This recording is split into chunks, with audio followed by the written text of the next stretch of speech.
इसी से आगे थोड़ी सी जगह है, बस एक टोल पार किया था। ये 20 का है, ये 50 का है। 5 बज रहे हैं और हम सुबह उठ गए थे लगभग 3:30 बजे। नींद ही नहीं आ रही थी और हम जा रहे हैं उज्जैन और अभी हैं मंदिर के पास।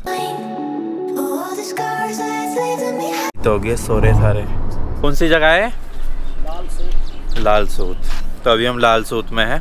किलोमीटर के आसपास हम ट्रैवल कर चुके हैं और अभी भी ठीक ठाक मतलब रह रहा है, अभी बहुत ज़्यादा ट्रैवल करना है। इसी से आगे थोड़ी सी जगह है, बस एक टोल पार किया था। ये देखो पूरा भर गया है, पूरा जलमग्न हो गया वहाँ तक, बिल्कुल एंड तक। ये कैमरा आगे कहाँ से हुए तो बता पहले। बस ऐसे घुमा दो, ये हो गया ना आगे। अच्छा कभी किला होगा और बहुत ही पुराना लग रहा है, पर अब देखो अभी भी टीका पड़ा है।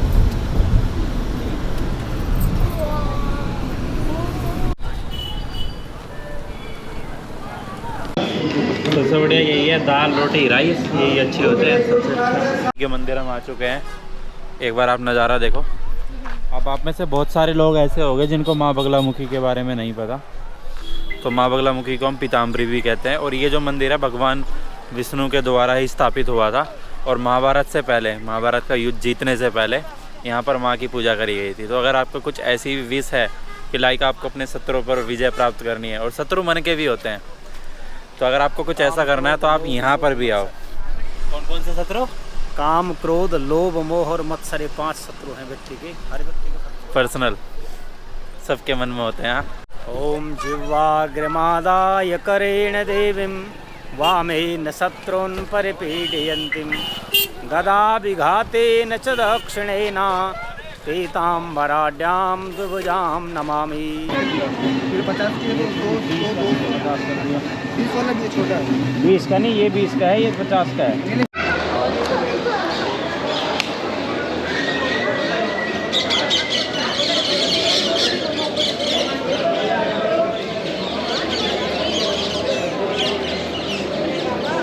मतलब वहाँ पे बहुत अच्छा फील हो रहा था, पॉजिटिव एनर्जी अलग ही लेवल पे थी वहाँ पे, पीक पे।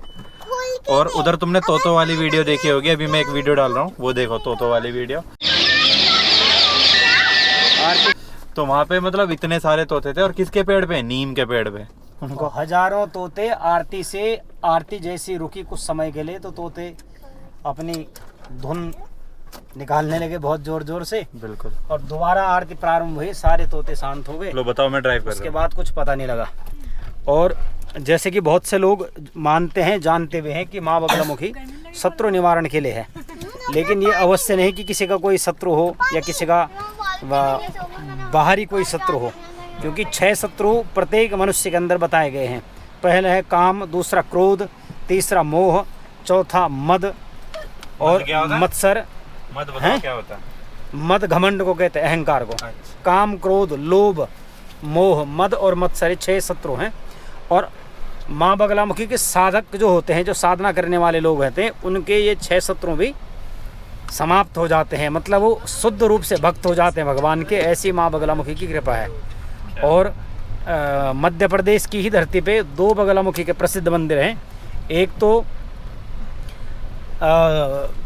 ग्वालियर के पास पड़ता है एक मंदिर, और जिसका नाम है मैं इस समय भूल रहा हूँ नाम, अभी कुछ देर पहले याद था। आगे व्लॉग में आगे बता देंगे। ये नलखेड़ा में पड़ता है। और ये जो है ये नलखेड़ा है।